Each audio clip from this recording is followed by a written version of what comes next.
Throughout history, the idea has become firmly established that Jesus broke away from Judaism and inaugurated a new religion.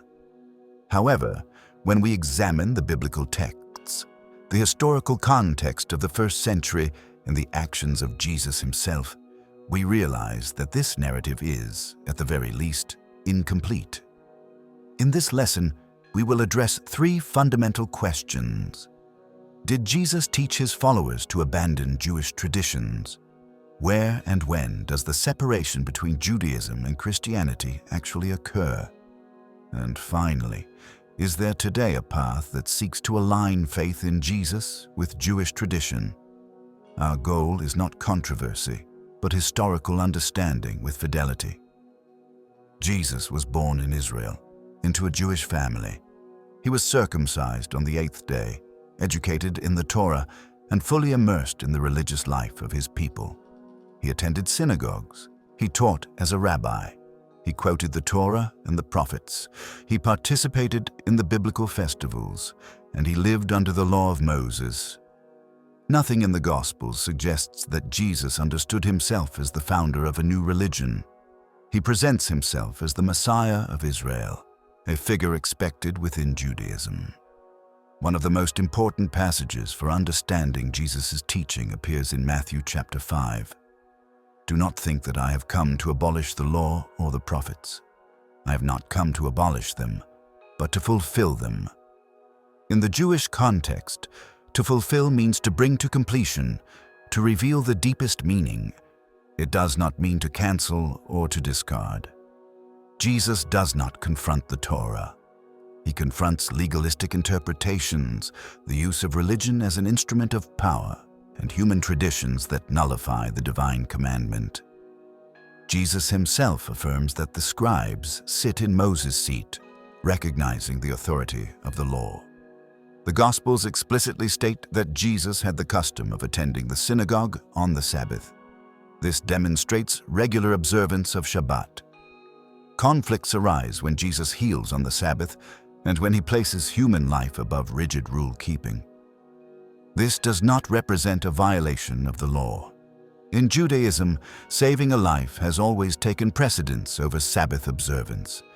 When Jesus says that the Sabbath was made for man, he reaffirms its purpose. He does not abolish it. There is no record of Jesus violating Jewish dietary laws. The debates recorded in the Gospels are not about food itself, but about ritual purity.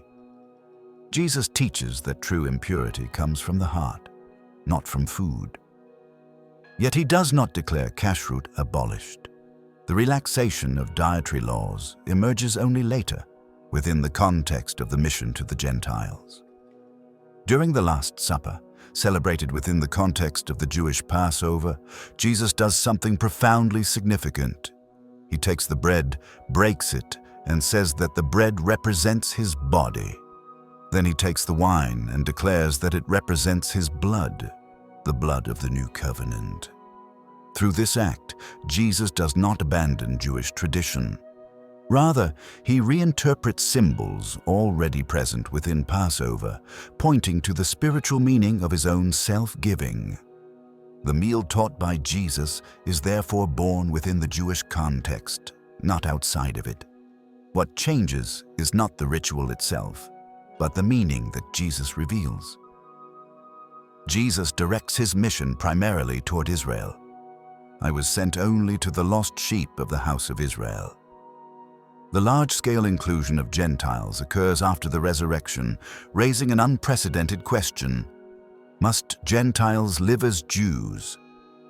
This question is addressed in Acts chapter 15, at the Council of Jerusalem, and in the letters of Paul. It is not the result of a direct command from Jesus, but a historical decision made by the early church. The book of Acts makes it clear that thousands of Jews believed in Jesus and remained zealous for the law. These groups were known as the Nazarenes, and as the followers of the Way, they lived a fully Jewish faith while recognizing Jesus as the Messiah. They represent the original form of Christianity prior to institutional separation. The separation between Judaism and Christianity occurs gradually, with the destruction of the temple in 70 AD, with the Gentile expansion of Christianity, with the need for a distinct religious identity, with the influence of Greek philosophy, and with Roman institutionalization. The Council of Nicaea in the 4th century formalized the separation from the Jewish calendar, marking a point of no return. Today, there exists a movement known as Messianic Judaism. It is composed primarily of Jews who believe in Jesus as the Messiah while maintaining Jewish practices. They observe Shabbat. They celebrate biblical festivals. They study the Torah, and they recognize Jesus as the promised Messiah. Historically, this movement closely resembles the 1st century community of Jesus' followers. With the rupture, the Lord's Supper becomes disconnected from Passover. Shabbat is replaced by Sunday. Biblical festivals are abandoned, and Hebrew thought gives way to Greek philosophy. The central message remains, but the root is forgotten. Jesus does not break with Judaism.